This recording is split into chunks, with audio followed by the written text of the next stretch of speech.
right. Shalawama, Shalawama, Islam to all the Moors. I'm Dr. Yasapa from Zion Law School. Let's get started with this free live stream class. Our textbook,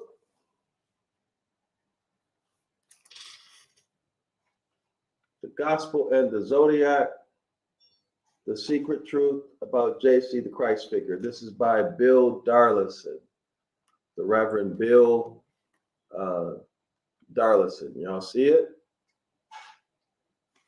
All right.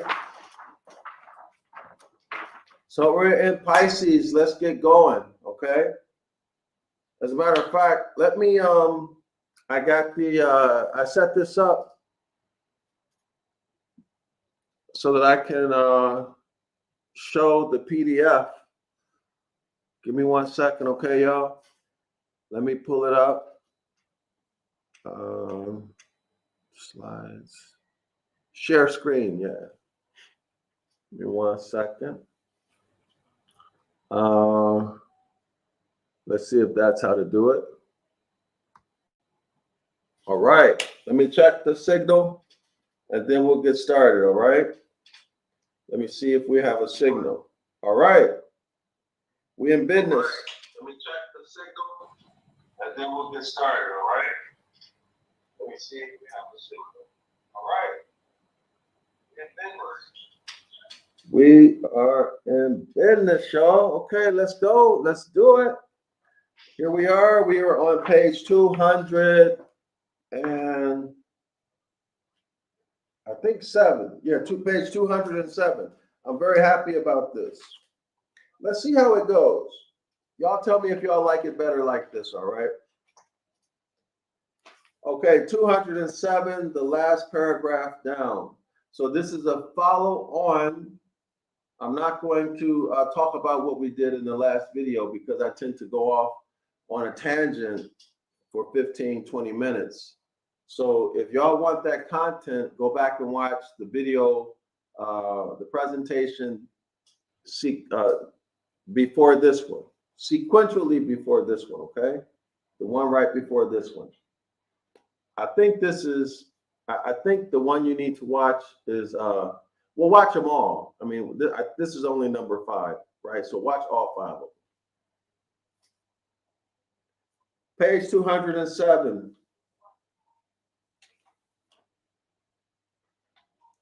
All right, so here we go. Symbolic of the optimism and hope that should be evident at such a time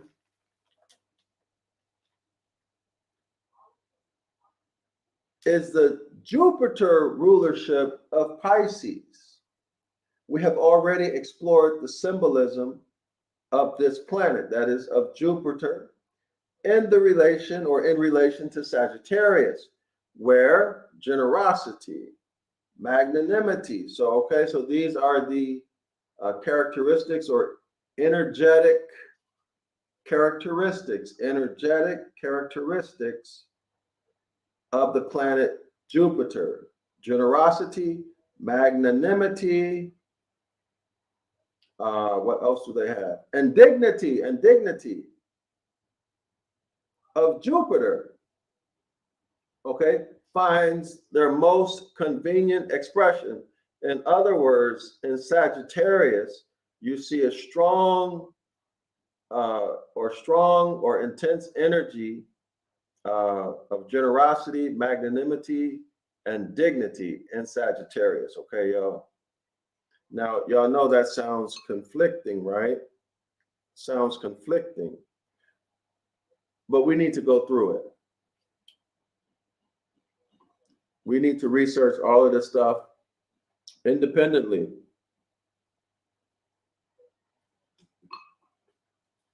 Okay? But let's continue.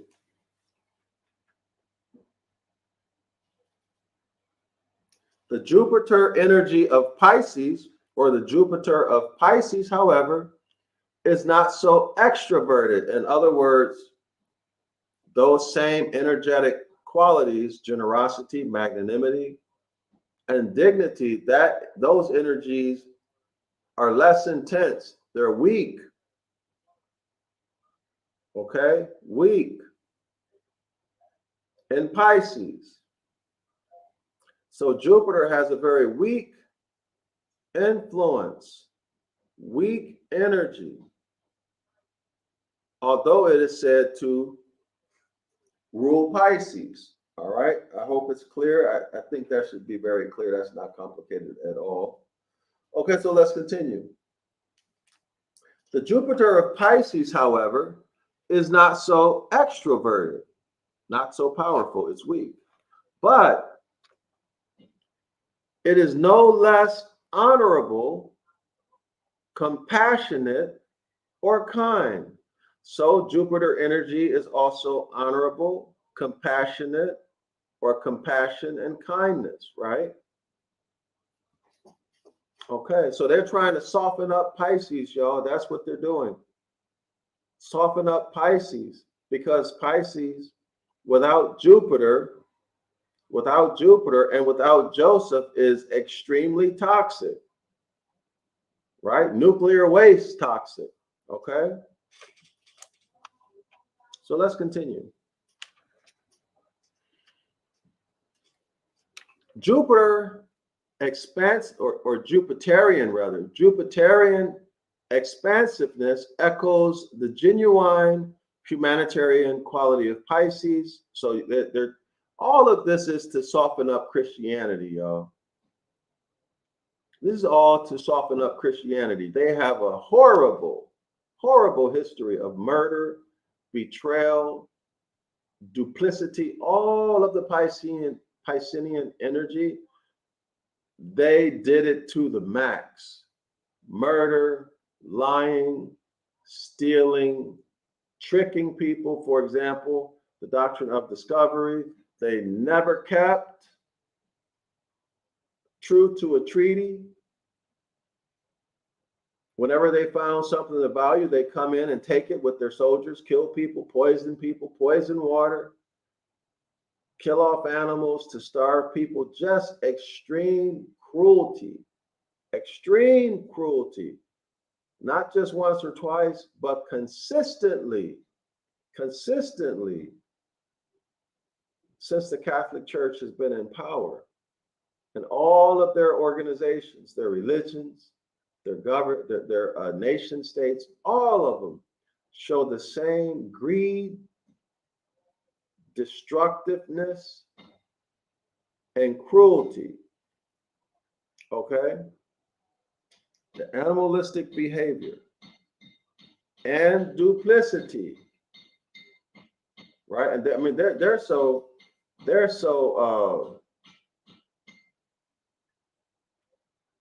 I don't know what other word to use, but disgusting. They're so disgusting and thirsty. Maybe thirsty is a better word. They're so disgusting and thirsty that in the Unum Sanctum, in the doctrine of discovery, they're talking about forcing. They tell you the whole earth belongs to the Pope. He's JC's representative on earth, right? Basically, the Pope is the law. And whatever the Pope says goes. And in the doctrine of discovery, the Pope says, just take their stuff, wipe them out. Take their government institutions, take the governments themselves, take everything they got and put them in slavery or in servitude, in bondage forever, ever, ever. And everything they got, you can keep and give it to your families as an inheritance. That's how thirsty and gangster they are. And, they want you they need to add the Joseph aspect, the Joseph from, Joseph in Egypt, who did all the wonderful things for Egypt, how honest he was, faithful and reliable, cared about everybody, made sure everybody was okay, gave everybody, whoever came, he gave them. Whoever came from, no matter where they came from, he gave them, right? So he saved the people, and he managed the Egyptian resources extremely well. He was known to be what? Highly favored by the Creator. So their point is that Christianity is also highly favored by the Creator. Y'all hear it? And that's what this Jupiter and Joseph stuff is. But let's move on. I think I made that clear in the last video. All right. Okay, so it continues. Jupiterian expansiveness echoes the genuine humanitarian quality of Pisces, BS, which seeks the greatest good of the greatest number. Y'all see how, if you just think about that, how could somebody be so evil, so treacherous, so vindictive, so greedy, so cold-hearted, yet at the same time, they care about everybody else's needs. The whole world's needs they care about. They're humanitarian. They want to help the world, save the world. But see, they think you're stupid. That's why they can say that and get away with it.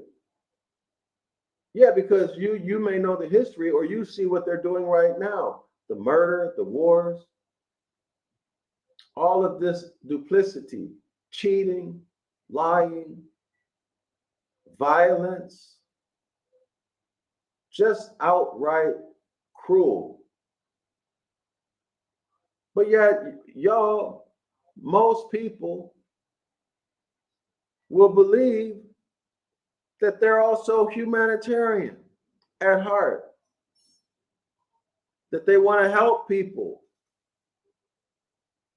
And they're looking at y'all like y'all idiots, fools. Look at this. We can treat them like animals. Kill them, murder them, shoot them down in the street. And they're still going to believe that we're humanitarians, that we want the greatest good for all of the people. We can still run this game on them. That playbook still works. That play still works. Y'all see that? How they playing y'all for a fool? You got to be a fool if you think about this. Just analyze it. A cruel, cold-hearted person doesn't give a damn about you, especially all the people in the world. They could care less. You're nothing but pawns on the chessboard. And to think that a person who's that cruel, that self-centered, that selfish, who has a record, a history of stealing people's land, never keeping treaties, making up lies, and pushing those lies through not one media outlet, but through all of their media outlets, pushing those lies, and then going in and murdering thousands, hundreds of thousands, millions of people, murdering them, either through violence or sickness, biological weapons. Y'all know what I'm talking about. But yet y'all believe these people are humanitarian through their churches. Y'all see how they're laughing at you? Think you're a damn fool? All right. Okay. So Pisces, I'm gonna replace Pisces with the Catholic Church and Christianity. So the Catholic Church and Christianity seeks the greatest good of the greatest number, and which is sometimes prepared to sacrifice itself in the prostitution, in the process. Okay, so is that what y'all see? What happened? What's happening? No, you see the Catholic Church whoring itself and its members whoring itself to deceive, to con, manipulate, and to get whatever it wants. That's what you see.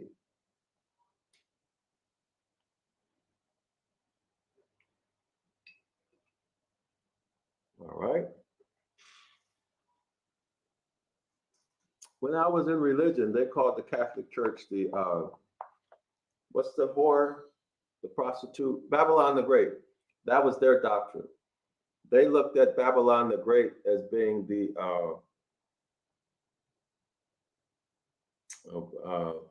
woman, the whore, the prostitute holding the glass, who's drinking. I don't remember it, but y'all know what I'm talking about. But there's a lot of truth to that.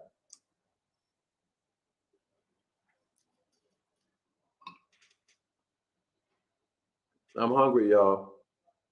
I need to eat. Let me check to see. If y'all got anything to say, put it in the comments. I will check it.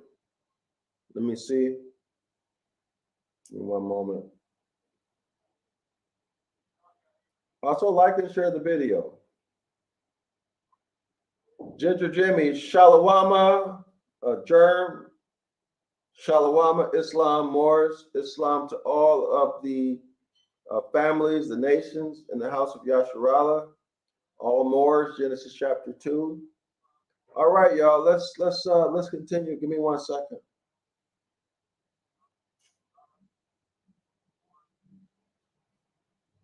Give me 1 second. All right.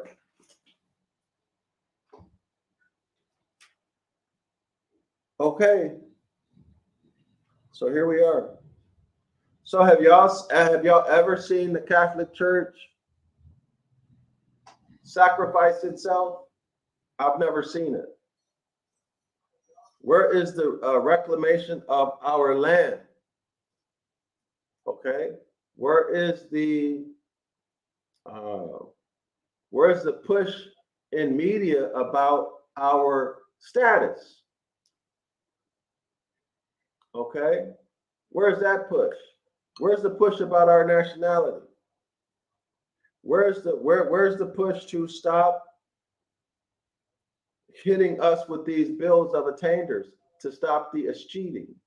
All of this has its origin in the doctrine of discovery. Okay, and unum sanctum, where the Pope says he's the owner of everything, and he has control over everything because he's standing in for Christ until Christ comes back. And guess what, y'all? Christ ain't coming back because he never came. All right, and he never lived. But that's a story for another day. Since the discovery of Neptune, they're talking about the alleged planet Neptune in the last century. However, it has been customary among astrologers. So Neptune was discovered within the last 100 years. Make note of that. It has been customary among astrologers, so that it's the custom of astrologers over the last 100 years. So these are hybrids, y'all, who are in control. So since you know a thief is a thief is a thief is a thief is a thief, a liar is a liar is a liar, since you know the nature of a hybrid, you must question everything if you are going to act intelligently. It has been customary among astrologers to assign this planet, that is Neptune, co-rulership of Pisces. Okay, so over the last 100 years, they discovered a new planet called Neptune, and now they're saying that Neptune is a co-ruler with Jupiter. A co-ruler with Jupiter over Pisces, right? Y'all hear that? So let's check out to see what the Neptune energy is. What are the characteristics of Neptune? It continues. According to Allen, Pisces, well, before I say that, take note, scholars, that the ancient Sabians and Egyptians and others did not assign Neptune to Pisces. And if I remember correctly, they did not assign Jupiter either. But I gotta go back and just check to make sure. But I know for sure Joseph was not assigned to Pisces by the ancient Egyptians or the Sabian Moors or the Sabite. I'm having troubles today with my words. The Sabian Moors also did not assign Joseph. Joseph, in the story of Egypt, the 7 years of no food and 7 years of a superabundance of food. That Joseph. They never assigned Joseph to Pisces. So we can automatically scratch that out. Who did that? The Jewish theologians and scholars. Okay? So whatever they do, I question. I don't need it. Why? Because I follow the law. Follow the principles, customs, and heritage of my ancient foremothers and forefathers. So since the autochthonous Moors didn't have any other planet, they didn't have Joseph as an influence showing the characteristics of Pisces, so neither do I. Y'all got me? And because of Jupiter is used to establish doctrine, I question whether or not Pisces is ruled by Jupiter. Okay, y'all? Now, what do we know just by thinking about this? Let me rephrase that. Not by thinking about it. What do we know? What do we see? What do we see? Here's what we see. Saturn. Saturn is the planet or the real deity that the hybrids worship. That's right. Saturn is the real deity that the hybrids worship.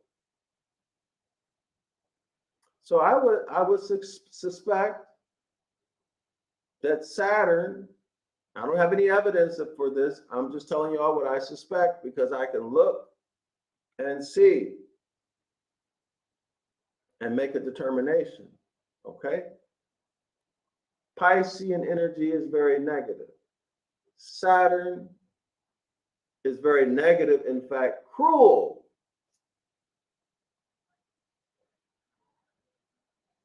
There's a whole lot more I'm not going to discuss. But if you look into it, you're going to find that the hybrids worship Saturn, and you'll see Saturn's symbology everywhere. All right? So let me leave it at that. Okay? So that's my suspicion. Pisces is ruled by Saturn. Okay? But let's continue. According to Allen, Pisces was in antiquity, that's a long time ago, under the care of the sea deity Neptune. Okay, y'all hear that? Do y'all hear that? In ancient times, Pisces was under the care or under the management of, right? That's under the management of the sea god, lowercase god, Neptune. So now we're dealing with a sea deity. That means we're dealing with what? Raphaim, Raphaim. Y'all see that? Neptune is a Raphaim. So what happened? What's happening here? Are they taking the sea deity Neptune, the Raphaim, and presenting it as a planet? Or was Neptune already known by the ancients and they made up a Raphaim and called him or her Neptune? Or was there really a sea deity, not a sea deity, but was there really a Raphaim named Neptune? And when his physical body expired, he becomes a Raphaim, sea deity, still calling itself Neptune. Many different possibilities, right? But I'm going to tell you what I'm going to go with. I'm going to roll with my ancestors. If my ancestors didn't know about Neptune, then I'm not going to acknowledge that there's a planet called Neptune that the hybrids discovered 100 years ago. I'm not going to acknowledge it. Now, could Neptune have existed, but they hid it from us? Well, of course. Then we need to investigate why did they hide it? Okay. But now the interesting thing here is now Christianity, again, Christianity is under the management of the Raphaim. Why? Because Pisces is under the care of the sea deity Neptune. So since Christianity represents itself by fish, Pisces, you see the Pope wearing the mitre, the fish hat, right? Check my YouTube channel. You can see a picture of the mitre. Check it. So when he has on the mitre, he is what? He is half fish and half man. Have y'all ever thought about that? He's walking out as a Dogon, as an Oannes, with the fish hat. The hat, that's the head of a fish. So when he puts that on, he's now what? Half man, half fish. That's the symbology of it. He is a quote unquote God.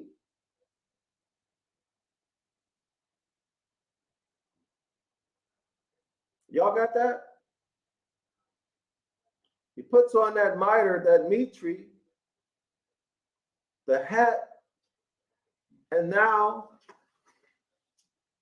he is representing himself as half man, half fish, a Raphaim, Oannes. Let me check to see if I'm okay.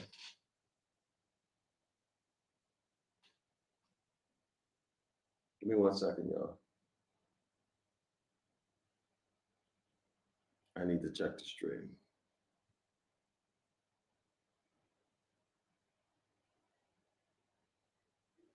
So yeah, so he is, it's just amazing how clear as day this is, y'all. One moment. So they're not only showing you, but they're telling us what the deal is, okay, y'all? They're showing and telling what the deal is. All right?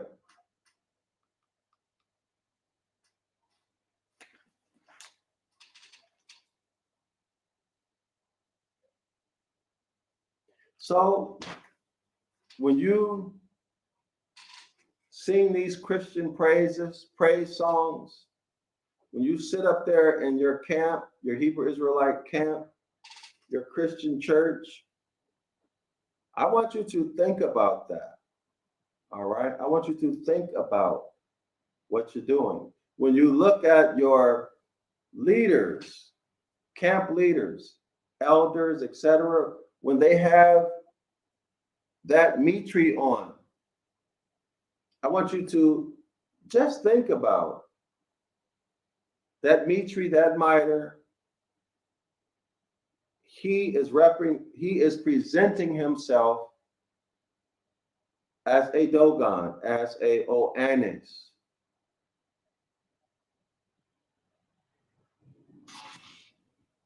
As a Raphaim, as a deity. Y'all got it? Okay, let's continue. According to Allen, Pisces was in antiquity, ancient history, under the care, that is, under the management of the sea deity Neptune. JC said he would make his followers fishers of men. Not fish in the sea, but fishers as in what? Capture men's minds. What's the hook? The hook is religion. The hook is religion. Fear of burning in hell. Fear of dying and not being resurrected. Fear of death. Fear of burning in hell. What's the other hook? You don't have to do it for yourself because the deity will do it for you. What's the other hook? You can sit back and be a punk and a coward and not fight for your liberation. And sit there and wait on an external deity to do it for you because you're scared. You're scared to die.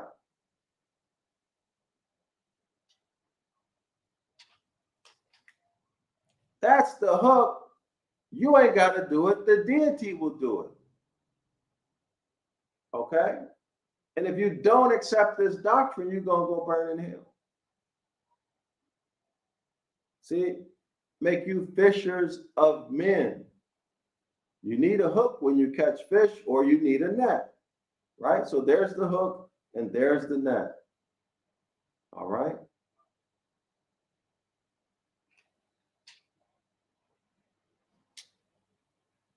So let's continue. All right. So the sea god Neptune was called Neptuni. Isn't that a brand, or wasn't that a brand of sardines, y'all? Back when I was young? I don't know. I'm going to check. Okay. So Neptune was called Neptuni Sidus by Manilius. That was on page 340. And the principles which modern astrologers, okay, all of your flashlights and alarms should be going off whenever you hear modern astrologers. That's hybrids. Okay? And the principles which modern astrologers have ascribed to this planet. So that means that the hybrids ascribe principles to the new planet Neptune. So here are the principles: mysticism, intuition, mediumship. So these principles seem in one sense more appropriate to the gentle, misunderstood Pisces than the more fiery attributes of Jupiter. Now, do y'all hear that? They're referring to Pisces as being gentle and misunderstood, when Pisces is a liar, a cheater, an insecure. Well, let me go back and look at some of these words that they used. Unfaithful, deceitful, What else did they use? I mean, I guess that's enough, right? Hateful. They use hooks, right? Not just an open hook, but a concealed hook and a concealed net. Deceitful. They bait people. Okay, they bait people. I said duplicity already, right? And it's more. It's much more to it, okay? Not only that, but Pisces, remember, it's two fish swimming in opposite directions. So in other words, one part of them, well, in the book, they say one part of Pisces wants to hold on to the past, no matter how negative and how traumatic it is. The other part of Pisces wants to go to the future. And then they have this internal conflict, okay, about what should they do. So they don't have confidence about the future. They don't have confidence in themselves. So they're always having an inner conflict. An inner conflict. Isn't this what you see in Christianity with the Hebrew Israelites and with the Christians? Isn't that what we see, y'all? Their behavior can be outright nasty, outright extreme and nasty, but yet they say that they're sincere. Okay? So, no, Pisces is not misunderstood, and Pisces is not gentle. The Egyptians, the instructors of the Hebrews in astrology, are said to have abstained from eating sea fish out of dread and abhorrence. Y'all hear that? Pisces energy is so negative that the ancient Egyptians would not even eat fish. They ain't want nothing to do with Pisces, okay? They abhorred Pisces or Pisces energy. And they would express anything odious, anything terrible, horrible, funky. They represented those things as a fish in their hieroglyphics. So how would they represent Christianity in their hieroglyphics? So did the fish, the Pisces, to the ancient Egyptians was something that was abhorrent. They didn't want to touch it. Y'all looking at it the way I'm looking at it? The Pope or the elder in the mitre or mitre, showing himself as half fish and half man, is a disgusting, abhorrent thing. Why? Because they're going to bring trouble to you and death and murder. They're going to steal from you. Okay? You will have nothing but trauma and injury and death. So do y'all see that? The spiritual lessons of Pisces. Wait. I got to finish that up. All right. So what they're saying is that the principles or the energies that modern astrologers, this would be hybrids, have assigned to the new planet Neptune, which they say they discovered within the last 100 years, those principles are mysticism, intuition, and mediumship. Okay? And it is they, the modern astrologers, the hybrids, who are saying that Pisces is gentle, in contradiction to what the ancient Egyptians said, and that Pisces is misunderstood. Okay, Pisces is good. So the question is, who are you going to believe, scholars?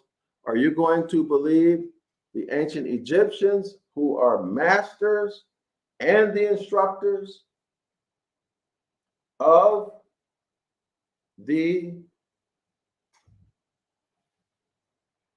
ancient House of Yasharala, including Moses, or are you going to believe these hybrids? Half man, half monkey. Only concern is control and gold. Who are you going to believe?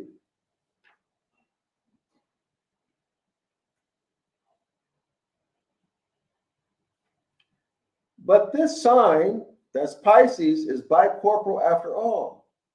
Bicorporal means it's a transitory sign. One season is ending. For example, spring is ending and summer is beginning. So you'll have some elements of the energy of the sign that's ending and the energy of the sign that's beginning. Okay, so the energy of the sign that's ending will be a weaker energy, right? But the energy of the season, rather, the energy of the season that is ending will be weaker. Okay, so for example, spring is ending and you feel summer coming. Okay, so spring energy is getting weak, but summer energy is boom, strong, right? Okay, so whatever sign, zodiac sign, is at the end, the energy characteristics of that zodiac sign are becoming weak, but the energy characteristics of the zodiac sign that begins summer, boom, it's strong, okay, intense. So it's transitory, okay, bicorporal, mutable. All right. Okay, but Pisces is bicorporal after all, and it is fitting that it should have two rulers, Neptune, which seems to be associated with transcending barriers, and Jupiter, which wants to jump over them. So Jupiter wants to jump over barriers, and Neptune wants to transcend barriers. Well, I would like to see where they got this from, that Neptune is associated with transcending barriers. Oh, I know where they got it. They made it up. But I would like to see in ancient times where the ancient sea deity is associated with transcending barriers. Or could it be that the ancient sea deity uses mysticism and mediumship to transcend barriers? I don't know. We need to check the history, right, y'all? How many minutes are we into this? Hold on. How many minutes have we been going? Hold on. Let me stop sharing real quick. Okay. How does this work? Where? Hold on. Oh, wait a minute, y'all. Hold on. Okay. Oh, we're 50 minutes in. So I'm going to close this out and come back, and we're going to start again. We're going to do the spiritual lessons of Pisces. Okay, hold on. Yeah, let me close this out. Shalom, y'all. If y'all want to support the project, to write the book of the law in the ancient Ibaryath, the links are in the description area of this video. Okay, so I'll write the book of the law in ancient Ibaryath and modern English. Remove all of the Jeremiah 8:8 occurrences, all of the lies and deceit. Put back in everything that was taken out, such as natural law concepts, all of those signs that would identify us as the House of Yasharala / Moors, etc., and everything else that I find. All right. All right. Shalom and Islam.